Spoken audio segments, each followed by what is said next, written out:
siapa yang tidak berdosa.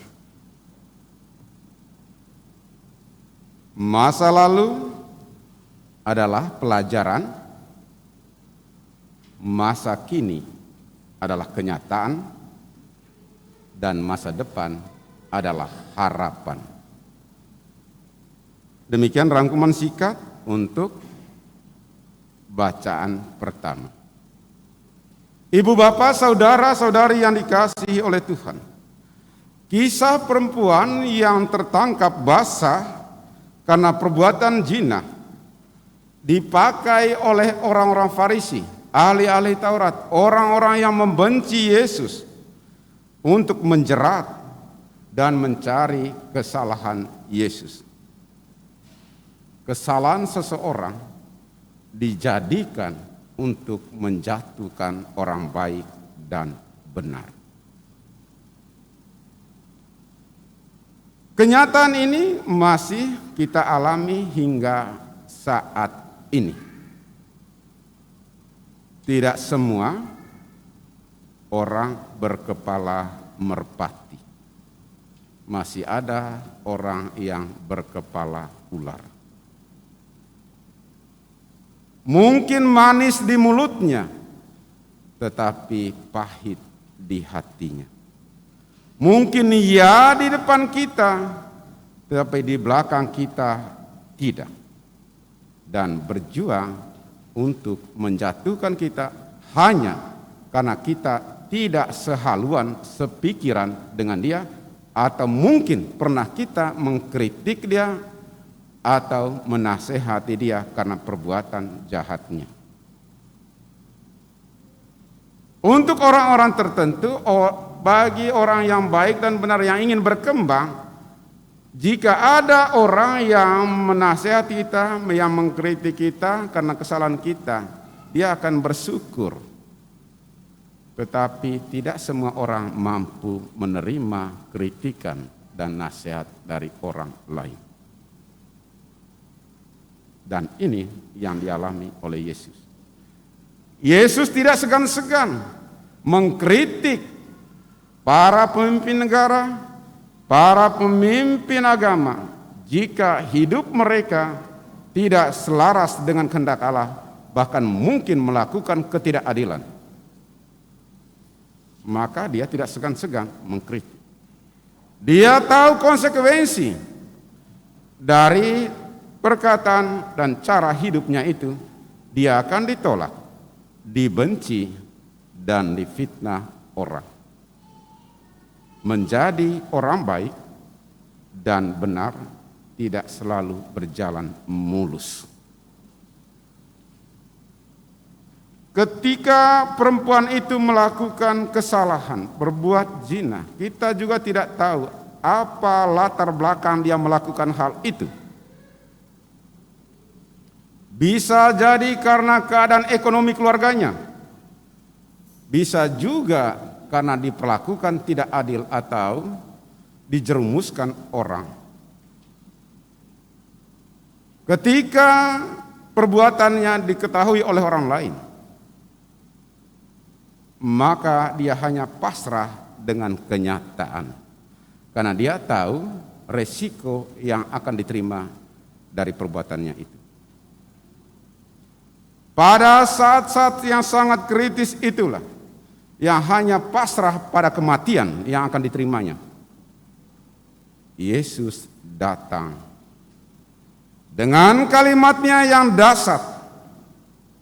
Siapa yang tidak berdosa, biarlah dia yang pertama melemparkan batu kepada perempuan itu.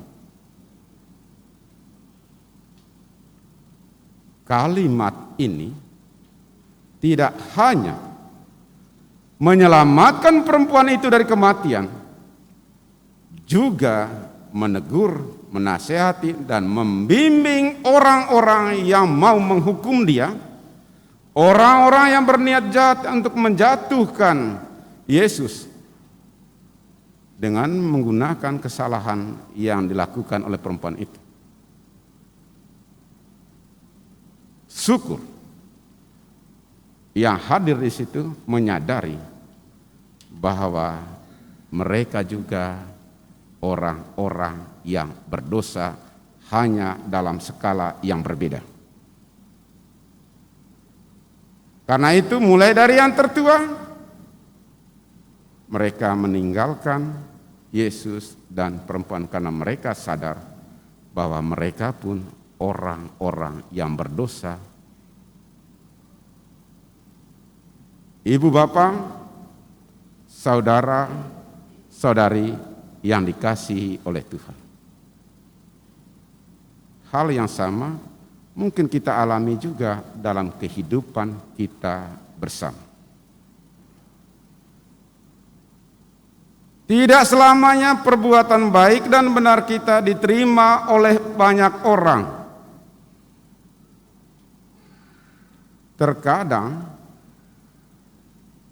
keinginan kita, teguran-teguran kita dilihat orang sebagai sesuatu yang menghalangi niat dan perbuatan-perbuatan mereka. Tidak usah kita lihat di negara lain. Di negara kita itu juga terjadi hal-hal seperti itu.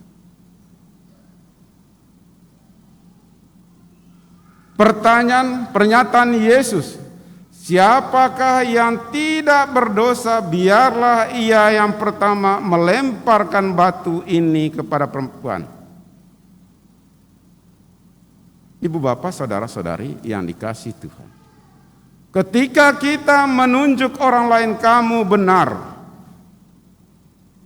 kamu salah. Kita tidak pernah memakai 5 jari. Kita pada umumnya menunjuk kamu salah katanya.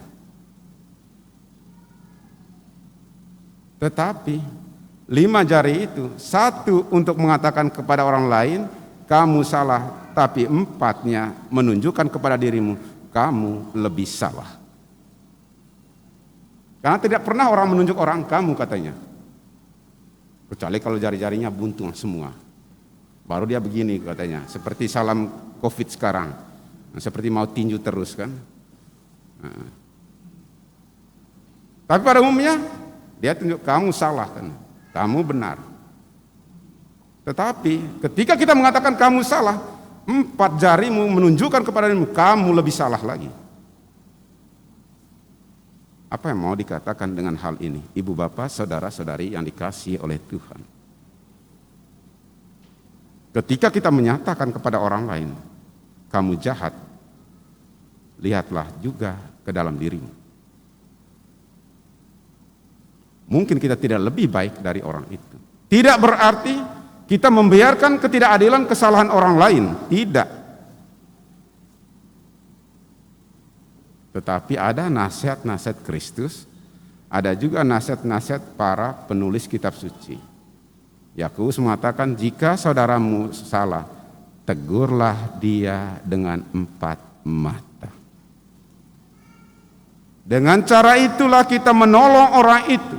Teguran yang penuh kasih akan membantu orang itu untuk bangkit dari keterpurukan hidupnya. Memang cara juga sangat mempengaruhi apakah teguran kita itu berfaedah, berdaya guna bagi orang lain atau tidak. Itu sangat penting juga. Karena kita semua bukan seperti Kristus. Bukan seperti malaikat yang serta-merta menerima semua kritikan nasihat dari orang lain.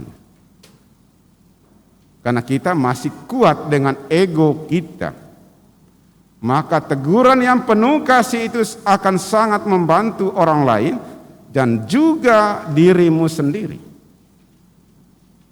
Memang tidak semua orang mampu menerima kritikan di depan orang banyak. Ketika suami menegur istrinya di depan orang banyak, tentulah pasti tersinggung. Memang dia salah, tetapi janganlah caranya seperti itu. Atau seorang istri menegur suaminya di depan orang banyak, atau seorang ayah dan ibu menegur anaknya di depan orang banyak, mempermalukannya di depan orang banyak, tentu dia tidak akan menerima. cara juga memengaruhi bahwa kata dan tindakan itu berdaya guna bagi orang lain.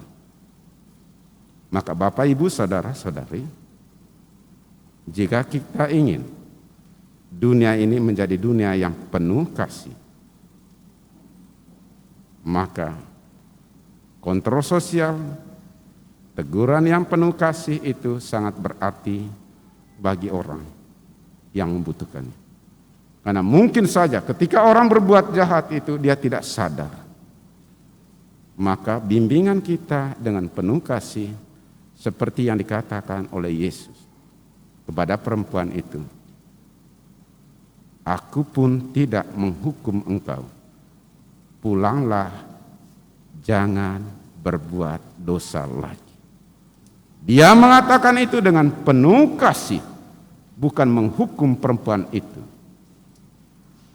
Aku pun tidak menghukum engkau.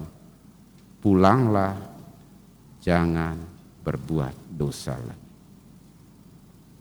Dengan cara ini, perempuan itu bangkit dari keterpurukan hidupnya dan mulai menata masa depannya searah dengan kehendak Allah.